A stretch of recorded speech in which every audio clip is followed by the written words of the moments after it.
So, kasama po natin live dito sa Tops Usapang Sports and Sports Corner si Antonella Bert Racasa, ang naging kampyon sa nagdaang Battle of the Calendrical Savants dito sa Quezon City. Siya po ang naging dominante over the 8-man field, and of course, napaka-espesyal para sa kanya itong pagkapanalo na ito. Ayan, picture lang muna konti. So, napaka-espesyal nga ang panalo na ito dahil of course, ito yung unang competition na sinalihan niyo for this year.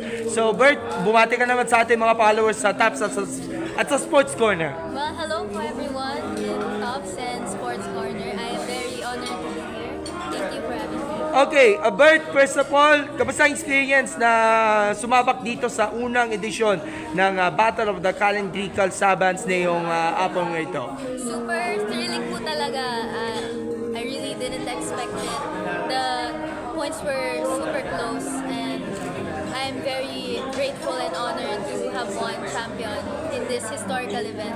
Sa nagdaang 3 rounds from easy to medium until yung difficult round, yung kung saan sabihin natin na-memorize na yung mga petsa ng iba't ibang mga dates during this mga 8 centuries ago. Ano ba siguro yung assessment ninyo or na-challenge mo ba ang sarili niyo? Dahil of course, dahil ito ay isang napaka-importante competition para sa inyo na of course, i-memorize yung mga petsa, iba't ibang petsa sa kalendaryo na rin. What is your assessment po? Well, it wasn't an easy task. It was very difficult throughout all the rounds.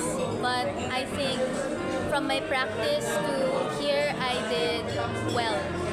And of course, during this competition, napapressure ka ba? Dahil of course, napakabilis ng oras, napakabilis ng panahon sa pag-type in ng sagot ninyo. Pero at least, nanalo ka para dito sa competition. Napipil mo ba yung pressure during this competition? Well, of course po, there's a lot of pressure from the moment it started. But I stayed calm throughout the process, and I think that's what helped me to become champion.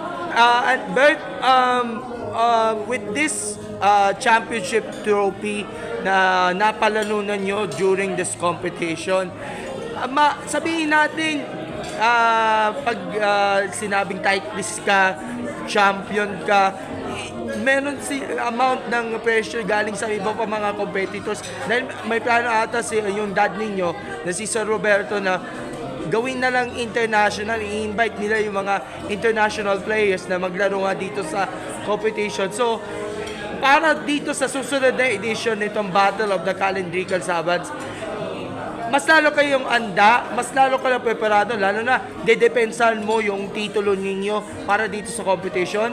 Well, of course, I am excited for the harder challenges because that means I will be training more, and challenges are always fun and thrilling.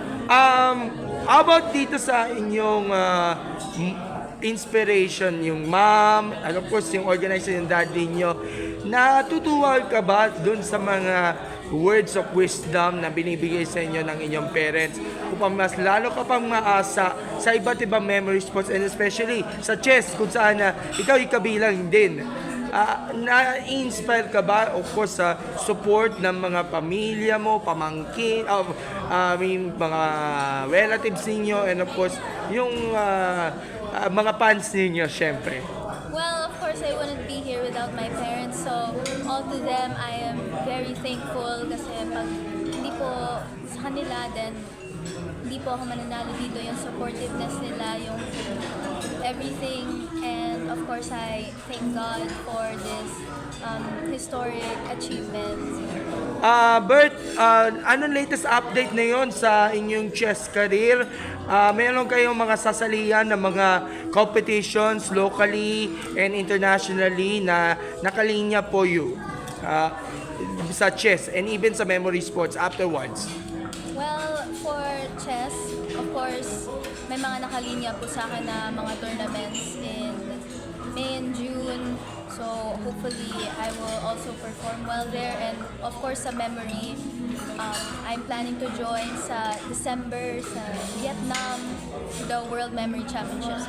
And of course, your last piece of advice na rin sa ating mga kabataan na nais na matuto o maengganyo sila sa paglalaro nga ng mga iba't ibang mga memory games. Ika nga, what is your advice from you? Well, just have fun.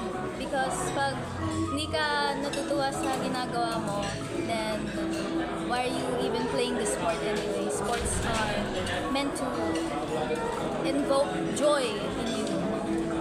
Ayan.